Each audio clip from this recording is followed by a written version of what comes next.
छोटे से गांव में बलराम नाम का एक लकड़हारा रहता था। उसकी पत्नी माया और उसका एकलौता बेटा सोहन ही एक छोटा सा परिवार थे। वह हर रोज जंगल जाकर लकड़ी काटता और उसे बाजार में बेचकर अपना घर चलता। एक दिन सुबह की बात है। अरे बलराम, सूरज सिर पर चढ़ आया और तुम अब तक आंगन में बैठे हो। जंगल में लकड़ी काटने नहीं जाना? हर बार की तरह आज भी देर कर रहे हो। क्या बताऊं माया, अब जंगल में पेड़ों की इतनी कमी हो गई है कि एक अच्छा पेड़ ढूंढना पहाड़ तोड़ने जैसा है। और तुम तो जानती हो, अगर अच्छी लकड़ी नहीं मिली तो बाजार में 2 कौड़ी का दाम भी नहीं मिलता। हाँ, ये बात तो ठीक है, लेकिन इसका मतलब ये थोड़े है कि तुम घर पर बैठे रहो। इसी काम से तो हमारा घर चलता है। बलराम, अगर तुम जंगल नहीं गए तो आज रात हम क्या खाएंगे? सही कह रही हो माया, बचपन से यही काम करता आया हूँ। मेरे पास कोई और हुनर भी तो नहीं है, लेकिन अब तो लगता है जंगल भी हमारा साथ छोड़ रहा है। अरे हिम्मत मत हारो। मेरे मन में आ रहा है कि अगर तुम जंगल में जाओ और अच्छे से ढूंढो तो कोई ना कोई अच्छा पेड़ जरूर मिलेगा। देखो, घर में खाने का एक दाना भी नहीं बचा है। सोहन तो सुबह से भूखा है। अगर आज तुम बाजार से कुछ नहीं लाए तो हम तीनों को भूखा ही सोना पड़ेगा। ठीक है माया, मैं जाता हूँ, जरा मेरी कुल्हाड़ी तो निकाल दो। माया घर से कुल्हाड़ी निकालकर बलराम को देती है। बलराम कुल्हाड़ी लेकर जंगल की ओर चल पड़ा। बलराम का एक बेटा भी है, नाम है सोहन, जो मेहनत से जी चुराता था। वह सारा दिन गांव की गलियों में घूमता रहता है। उस सुबह भी वह गांव के बरगद के पेड़ के नीचे बैठा बड़बड़ा रहा था। अरे ये माँ बाप के साथ रहना तो अब मुश्किल हो गया है। जरा सा बैठो, माँ चिल्लाने लगती हैं, सोहन ये करो, सोहन वो करो, और पिताजी तो बस जंगल, लकड़ी और बाजार की बात करते हैं। बस काम काम और काम। अब तो जीने का मन ही नहीं करता। काश मैं कोई राजा होता, सारे लोग मेरी सेवा करते, मैं महल में रहता और दिन रात ऐश करता, कितना मजा होता। सोहन अपनी ख्याली दुनिया में खोया हुआ गांव की गलियों से दूर निकल गया। उधर बलराम जंगल के गहरे हिस्से में पहुंच चुका था। बलराम अपनी कुल्हाड़ी लिए एक अच्छे पेड़ की तलाश में भटक रहा था। अरे बाप रे, कितनी देर से जंगल में भटक रहा हूँ, लेकिन एक भी अच्छा पेड़ नहीं मिला। लगता है इस जंगल में भी अब अकाल पड़ गया है। ऐसे में मैं माया और सोहन का पेट कैसे भरूं? भगवान कोई रास्ता दिखाओ। बलराम ने हार नहीं मानी। उसने अपनी थकान को पीछे छोड़कर और आगे बढ़ने का फैसला किया। कुछ देर बाद जंगल के एक कोने में उसे एक विशाल, मोटा और लंबा पेड़ दिखाई दिया। अरे वाह, कितने दिनों बाद ऐसा पेड़ मिला है। ये तो मोटा भी है और लंबा भी। अगर इसे काट लिया तो ढेर सारी लकड़ी मिलेगी और बाजार में अच्छा दाम भी मिलेगा। चलो देर न करके काटना शुरू करता हूँ। बलराम ने अपनी कुल्हाड़ी उठाई और पेड़ के तने पर जोर जोर से वार करने लगा, लेकिन कुछ ही वार के बाद उसकी सांसें उखड़ने लगी। पेड़ इतना मोटा और मजबूत था कि कुल्हाड़ी का उस पर कोई खास असर नहीं हो रहा था। वह थककर पेड़ के नीचे बैठ गया। हे भगवान, बस कुछ ही वार में मैं थक गया। ये पेड़ तो पत्थर की तरह मजबूत है, कुल्हाड़ी जैसे बेकार हो रही है। काश आज सोहन मेरे साथ होता, हम दोनों मिलकर इसे जल्दी काट लेते। लेकिन क्या करूं, ऐसा बेटा मिला है जिसे काम का नाम सुनते ही चक्कर आने लगते हैं। बलराम उदास मन से सोहन के बारे में सोच रहा था। तभी जंगल में कुछ दूर से घोड़ों की टापों की आवाज सुनाई दी। वह चौंक गया और उसकी नजरें उस दिशा में उठ गईं। तभी 2 घोड़े तेजी से दौड़ते हुए रुके। उन पर सवार 2 डाकू थे। वे अपने घोड़ों से भारी भरकम पोटलियां उतार रहे थे। बलराम ने यह आवाज सुनी और सतर्क हो गया। इस जंगल में घोड़े? मैंने तो पहले कभी यहाँ घोड़े नहीं देखे, लेकिन आवाज तो साफ सुनाई दी है।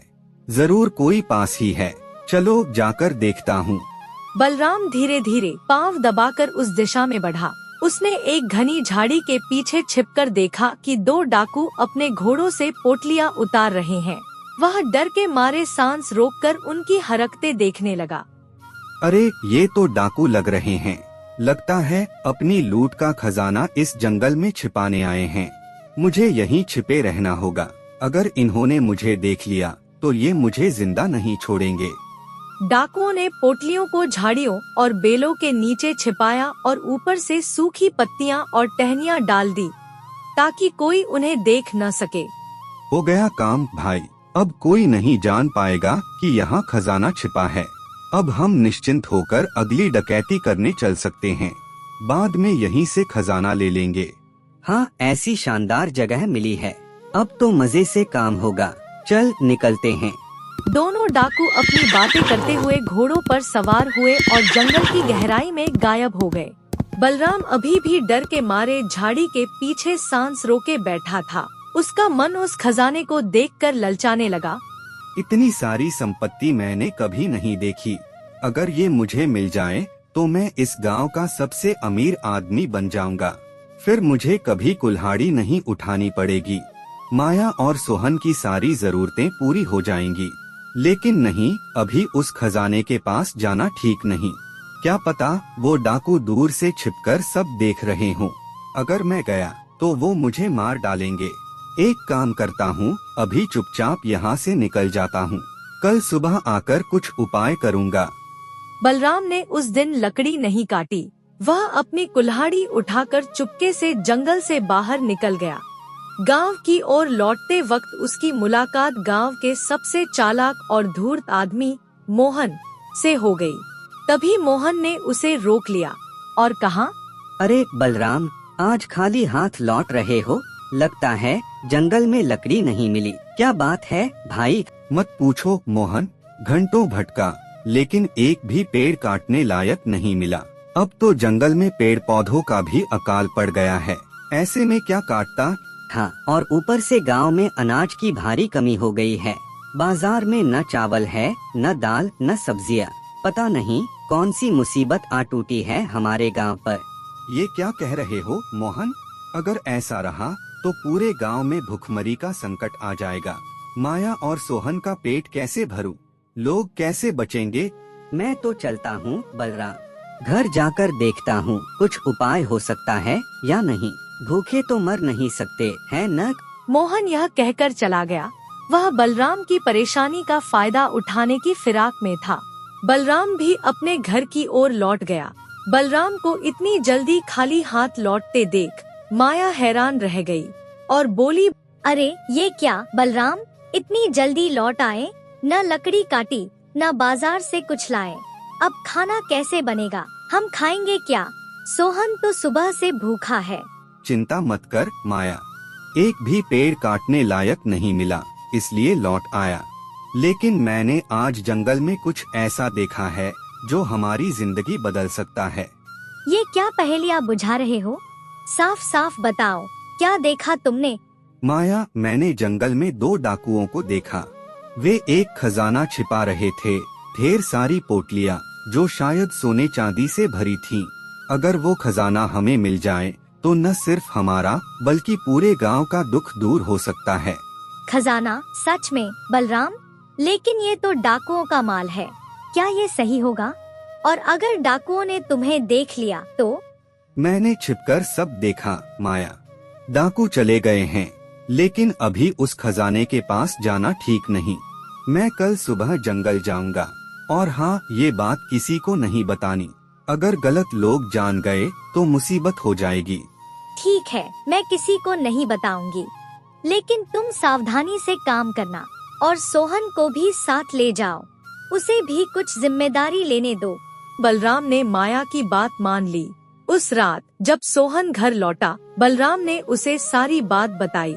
सोहन पहले तो हैरान हुआ, लेकिन फिर उसने अपने पिता का साथ देने का वादा किया। अगले दिन गांव में अनाज की कमी के कारण हाहाकार मच गया। गांव के मुखिया के घर के बाहर कुछ लोग इकट्ठा होकर अपनी परेशानी बता रहे थे। मुखिया जी, हमारी मदद कीजिए। गांव में अनाज खत्म हो गया है। बच्चे भूख से बिलख रहे हैं। अब हमसे ये सब देखा नहीं जाता। हाँ, मैंने भी सुना है, लेकिन बताओ मैं क्या करूं? मेरे पास भी कुछ नहीं बचा। अचानक सारी फसलें नष्ट हो गईं और बाजार में एक दाना भी नहीं मिल रहा। मुखिया जी, अगर आप कुछ समय के लिए गांव वालों को पैसे या राशन दे दें तो हम बच सकते हैं। ये कैसे मुमकिन है? मेरी हालत भी तुम सब जैसी है। मेरे पास न पैसा है न खाने का एक दाना। मैं पूरे बाजार में घूम आया लेकिन कुछ नहीं मिला। अब क्या करेंगे मुखिया जी? अगर ये हाल कुछ दिन और रहा तो लोग मरने लगेंगे। अब तो बस एक ही उपाय है, हमें बहुत सारी रकम जुटानी होगी। उस पैसे से दूसरे गांव से अनाज खरीदा जा सकता है, लेकिन इतनी बड़ी रकम कहां से आएगी? मुखिया की बात सुनकर लोग निराश होकर अपने घर लौट गए। उधर सोहन ने गांव में भटकते हुए ये सारी बातें सुनी और घर लौटकर बलराम को बताया। पिताजी, गांव की हालत बहुत खराब है। अभी रामू काका कुछ गांव वालों के साथ मुखिया के पास गए थे, लेकिन कुछ नहीं हुआ। मुखिया ने कहा कि बहुत बड़ी रकम चाहिए, तभी बाहर से अनाज लाया जा सकता है। सोहन की बात सुनकर बलराम को जंगल में देखा गया खजाना याद आया और वह सोहन से बोला, सोहन, मुझे पता है कि पैसा कहां से आएगा। जंगल में मैंने एक जगह ढेर सारा खजाना छिपा हुआ देखा है। अगर हम उसे ले आए तो न सिर्फ हमारा बल्कि पूरे गांव का दुख दूर हो जाएगा। क्या कह रहे हैं पिताजी? सच में इतना पैसा है? कहाँ है वो? आपने खुद देखा? हाँ बेटा, मैंने अपनी आँखों से देखा। 2 डाकुओं ने पोटलियाँ झाड़ियों में छिपाई थीं। लेकिन तू मेरे साथ चलेगा न? जरूर चलूंगा पिताजी। मैं गांव वालों की तकलीफ और नहीं देख सकता। अगर गांव की भलाई के लिए कुछ करना है तो मैं आपके साथ हूँ। ठीक है, हम शाम से पहले निकलेंगे, लेकिन ये बात किसी को नहीं बतानी। अगर कोई बुरा आदमी जान गया तो सब खत्म हो जाएगा। हाँ पिताजी, मैं किसी को नहीं बताऊंगा। बलराम और सोहन ने योजना बनाई कि वे शाम को जंगल जाएंगे। उसी शाम बलराम जंगल के उसी हिस्से में पहुंचा जहां उसने डाकुओं को खजाना छिपाते देखा था। वह झाड़ियों के पास सावधानी से देख रहा था, लेकिन उसे खजाना नहीं मिला। तभी वहां पर एक साधु बाबा प्रकट हुए। बलराम हैरान होकर उन्हें देखने लगा। बलराम, मैं तुम्हारी नियत जानता हूँ। तुम यहाँ उस खजाने के लिए आए हो जो डाकुओं ने छिपाया था, लेकिन ये खजाना कोई साधारण धन नहीं है। इसे पाने के लिए तुम्हें कई परीक्षाएं देनी होंगी। साधु बाबा, मैं कोई लालची इंसान नहीं हूँ। मेरे गांव में भुखमरी का संकट है, बच्चे भूख से रो रहे हैं। मैं ये खजाना गांव की भलाई के लिए लेना चाहता हूँ। तुम्हारी नियत साफ है बलराम, इसलिए मैं तुम्हें ये नक्शा देता हूँ। साधु बाबा ने बलराम को पुराना कागज थमाया और बोले, लेकिन याद रखो बलराम, रास्ते में कई कठिन परीक्षाएं आएंगी। अगर तुम इन परीक्षाओं में पास हुए तो ही खजाना तुम्हारा होगा। अगर तुम्हारा दिल लालच या स्वार्थ से भटका तो तुम असफल हो जाओगे। साधु बाबा, मैं वादा करता हूँ कि मैं इस खजाने का इस्तेमाल गांव की भलाई के लिए करूँगा। मुझे आपका आशीर्वाद दीजिए। जाओ बलराम, तुम्हारा नेक दिल तुम्हारा रास्ता बनाएगा, लेकिन सावधान रहना, ये खजाना कई लोगों के लालच को जगा सकता है। साधु बाबा यह कहकर जंगल की गहराई में गायब हो गए। बलराम ने नक्शा ध्यान से देखा और वह घर लौट आया। घर आकर बलराम ने माया को साधु बाबा की सारी बात बताई। अगली सुबह जब माया कुआं से पानी भरने गई, तभी उसकी मुलाकात पड़ोसन कमला से हुई और कमला ने माया से कही, अरे माया दीदी, आज इतनी देर से पानी भरने आई हो, वरना तो तुम हमेशा मुझसे पहले चली जाती हो। अरे कमला, क्या बताऊं? कल रात बलराम और सोहन किसी खजाने के नक्शे की बात कर रहे थे। उसी चक्कर में सारी रात बातें होती रहीं और नींद ही नहीं आई। खजाने का नक्शा? ये क्या कह रही हो दीदी? सच्ची बात है? हाँ बहन, बलराम ने जंगल में डाकुओं को खजाना छिपाते देखा था और अब उन्हें एक नक्शा मिला है। अगर सब कुछ ठीक रहा और वो लोग खजाना ले आए तो पूरे गांव का भला हो जाएगा, सारे दुख दर्द मिट जाएंगे। सही कह रही हो दीदी, गांव की हालत तो पिछले 2 दिनों में बहुत खराब हो गई है। बच्चे भूख से रो रहे हैं।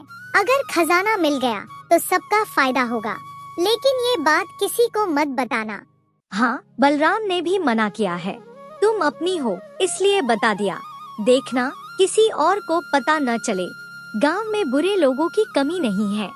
हाँ, निश्चिंत रहो, मैं किसी को नहीं बताऊंगी। माया और कमला पानी भरकर अपने अपने घर चली गईं। लेकिन रास्ते में कमला की मुलाकात मोहन से हो गई। मोहन ने गांव की खराब हालत का रोना रोया और कमला के मुंह से अनजाने में खजाने की बात निकल गई। मोहन, शायद गांव के दुख के दिन अब खत्म होने वाले हैं। बलराम को खजाने का नक्शा मिला है। अगर वो खजाना ले आए तो गांव में कोई दुख नहीं रहेगा। खजाने का नक्शा? सच में? अगर ऐसा हुआ तो बहुत अच्छा होगा। कमला चली गई, लेकिन मोहन के मन में लालच जाग गया। उसने सोचा कि अगर वह नक्शा चुरा ले तो सारा खजाना उसका होगा। खजाने का नक्शा? अगर मैं इसे हथिया लूं तो सारा पैसा मेरा होगा। मैं इस गांव से भाग जाऊंगा और कहीं दूर ठाठ से जिंदगी बिताऊंगा। मुझे कुछ करना ही होगा। इतना पैसा ऐसे कैसे छोड़ दूं? उस रात बलराम और सोहन ने खजाने के नक्शे पर लंबी चर्चा की थी। थकान के कारण दोनों दोपहर में सो गए। सोहन ने नक्शा खिड़की के पास मेज पर रख दिया था। मोहन, जो मौके की तलाश में बलराम के घर के आसपास मंडरा रहा था, तभी उसने बलराम की खुली खिड़की देखी। यही मौका है। नक्शा मेज पर रखा है और दोनों सो रहे हैं। अब इसे लेकर भागता हूँ। मोहन ने खिड़की से हाथ डालकर नक्शा चुरा लिया और चुपके से भाग गया। जब बलराम और सोहन जागे तो उन्हें नक्शा गायब मिला। पिताजी, सब खत्म हो गया। नक्शा चोरी हो गया। अब हम क्या करेंगे? गांव वाले तो हमारी ओर उम्मीद से देख रहे हैं। चिंता मत कर सोहन, मैंने रात को नक्शा अच्छे से देख लिया था। मुझे सारा रास्ता याद है। साधु बाबा ने कहा था कि खजाना पाने के लिए नेक दिल चाहिए। चोर को ये बात नहीं पता। चल, हम अभी जंगल चलते हैं। लेकिन अगर चोर हमसे पहले खजाना ले गया तो? नहीं बेटा, साधु बाबा ने कहा था कि रास्ते में कई परीक्षाएं होंगी। सिर्फ नक्शा होने से काम नहीं चलेगा। चल, हम देर नहीं करते। बलराम, सोहन और उनके दोस्त राकेश, जो गांव का एक भरोसेमंद और मेहनती आदमी था, खजाने की तलाश में जंगल की ओर निकल पड़े। वहीं दूसरी ओर मोहन नक्शे को लेकर जंगल में पहले ही पहुंच चुका था। वह नक्शे के हिसाब से आगे बढ़ रहा था। रास्ते में उसे एक घोड़ा जमीन पर पड़ा दिखा, जो भूख से कमजोर और बीमार लग रहा था। ये घोड़ा यहाँ क्या कर रहा है? लगता है भूखा है। लेकिन मुझे इन फालतू चीजों के लिए वक्त नहीं है। मेरा खजाना मेरा इंतजार कर रहा है। मोहन आगे बढ़ा। थोड़ी दूर जाकर उसे एक बूढ़ी अम्मा मिली, जो लकड़ियों की गठरी उठाने की कोशिश कर रही थी। वह कमजोर थी और उसका चेहरा थकान से भरा था। अरे बेटा, मेरी मदद कर दो। मुझसे ये गठरी नहीं उठ रही। थोड़ा सा वक्त दे दो, तुम्हारी बहुत मेहरबानी होगी। हटो बुढ़िया, मुझे इन सब के लिए समय नहीं है। तुम खुद ही उठा लो। मोहन ने बूढ़ी अम्मा की बात अनसुनी कर दी और आगे बढ़ गया। कुछ ही कदम चलने के बाद उसे झाड़ियों के पीछे पोटलियां दिखीं। उसकी आंखें लालच से चमक उठीं। मिल गया, यही खजाना है। अब मैं सबसे अमीर बन जाऊंगा। इस गांव को छोड़कर कहीं दूर चला जाऊंगा। कोई मुझे ढूंढ नहीं पाएगा। लेकिन जैसे ही मोहन ने पोटलियों की ओर हाथ बढ़ाया, जंगल की बेलें और लताएं अचानक जीवित हो उठीं। वे उसके पूरे शरीर से लिपट गईं। मोहन छटपटाने लगा, लेकिन छूट नहीं पाया। ये क्या हो गया? मैं इन लताओं में कैसे फंस गया? बचाओ, कोई है, मुझे बचाओ। मोहन की चीखें जंगल की गहराई में गूंज गईं, लेकिन घना जंगल उसकी आवाज को निगल गया। कोई उसे सुनने वाला नहीं था। उधर बलराम, सोहन और राकेश जंगल में उस जगह पहुँचे जहाँ बलराम ने खजाना देखा था। रास्ते में उन्हें वही भूखा घोड़ा दिखा जो जमीन पर पड़ा था। पिताजी देखिए, ये घोड़ा कितना कमजोर लग रहा है। हमें इसे कुछ खिलाना चाहिए। हाँ बेटा, शायद यही हमारी पहली परीक्षा है। साधु बाबा ने कहा था कि खजाना पाने के लिए नेक दिल चाहिए। चलो इसे चारा खिलाते हैं। तीनों ने मिलकर घोड़े कुछ चारा निकाला और खिलाया। थोड़ी देर में घोड़ा तंदुरुस्त हो गया और उठकर खड़ा हो गया। वे आगे बढ़े तो उन्हें वही बूढ़ी अम्मा दिखी, जो लकड़ियों की गठरी उठाने की कोशिश कर रही थी। अरे अम्मा, आप इस घने जंगल में क्या कर रही हैं? और इतनी परेशान क्यों लग रही हैं? बेटा, मुझसे ये लकड़ियाँ नहीं उठ रही, क्या तुम मेरी मदद कर दोगे? क्यों नहीं अम्मा, बताइए आपका घर कहाँ है? मैं लकड़ियाँ आपके घर तक पहुँचा दूंगा। बलराम ने गठरी उठाई और बूढ़ी अम्मा के पीछे पीछे उनकी छोटी सी कुटिया तक गया। उसने लकड़ियाँ वहाँ रख दी और अम्मा का आशीर्वाद लेकर लौट आया। तीनों नक्शे को याद करते हुए आगे बढ़े। पिताजी, हम काफी दूर आ चुके हैं, लेकिन खजाना अब तक नहीं दिखा। कहीं हमने कोई गलती तो नहीं की? क्या हम साधु बाबा की परीक्षाओं में पास नहीं हुए? नहीं बेटा, मेरा दिल कहता है कि हम सही रास्ते पर हैं। इतने सारे गांव वालों की दुआएं हमारे साथ हैं, उनकी उम्मीदें बेकार नहीं जाएंगी। तभी उन्हें दूर से चीखने की आवाज सुनाई दी। वे समझ गए कि ये मोहन की आवाज है। ये तो मोहन की आवाज है। वो इस जंगल में क्या कर रहा है? कहीं वो मुसीबत में तो नहीं? मुझे लगता है वही चोर है जिसने हमारा नक्शा चुराया। वो हमसे पहले खजाना लेने आया, लेकिन अब फंस गया। तीनों तेजी से उस दिशा में गए। वहाँ उन्होंने देखा कि मोहन लताओं में फंसा हुआ छटपटा रहा है। उन्होंने जल्दी से लताएं हटाकर उसे बचाया। तभी सोहन की नजर खजाने की पोटलियों पर पड़ी। पिताजी देखिए, वो रहा खजाना। मुझे माफ कर दो बलराम, मैंने लालच में आकर तुम्हारा नक्शा चुराया था। मैं खजाना लेना चाहता था, लेकिन मैं असफल रहा। ये मेरी सजा है। हमें पता था कि जो भी नक्शा चुराएगा वो इतनी आसानी से खजाना नहीं ले जा सकता। साधु बाबा ने कहा था कि खजाना पाने के लिए नेक दिल चाहिए। तुमने लालच किया, इसलिए ये हाल हुआ। बलराम, सोहन और राकेश ने खजाने की पोटलियां उठाईं और गांव की ओर लौट चले। मोहन भी उनके साथ चला, लेकिन उसका सिर शर्म से झुका हुआ था। जंगल के बाहर पूरा गांव इकट्ठा था। जब लोगों ने बलराम, सोहन और राकेश को खजाने की पोटलियों के साथ देखा तो उनके चेहरों पर मुस्कान छा गई। और मुखिया जी बोले, बलराम, सोहन, राकेश, तुमने गांव के लिए जो किया उसके लिए मेरे पास शब्द नहीं हैं। तुमने अपने बड़े दिल का परिचय दिया है। इस खजाने से हम बाहर से अनाज मंगवाएंगे और गांव फिर से खुशहाल हो जाएगा। और इस चोर मोहन की सजा मैं खुद तय करूंगा। गांव वालों के सामने इसका न्याय होगा। खजाने का धन गांव वालों में बांट दिया गया और मोहन को गांव वालों ने माफ कर दिया। लेकिन उसे अपनी गलती का सबक मिल चुका था। उसने वादा किया कि वह अब कभी लालच नहीं करेगा। आज बलराम और सोहन ने हमें सिखाया कि सच्चाई और मेहनत ही असली खजाना है। हमें उनके जैसे नेक दिल की जरूरत है। गांव में फिर से हंसी खुशी का माहौल बन गया। माया ने बलराम और सोहन की तारीफ की और गर्व से कहा कि उसका परिवार गांव का गौरव है। बलराम, सोहन, तुमने मेरा सिर गर्व से ऊंचा कर दिया।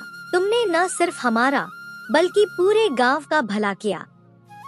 माया, ये सब तुम्हारी हिम्मत और विश्वास के कारण हुआ। तुमने हमेशा मेरा साथ दिया। और अब मैं वादा करता हूँ माँ, पिताजी, कि मैं मेहनत की राह पर चलूंगा। गांव की भलाई के लिए हमेशा तैयार रहूंगा। इस कहानी से हमें सीख मिलती है कि लालच और धोखा हमें कभी सुख नहीं दे सकता। सच्चाई, मेहनत और नेक दिल से किया गया काम ही हमें असली खजाना देता है।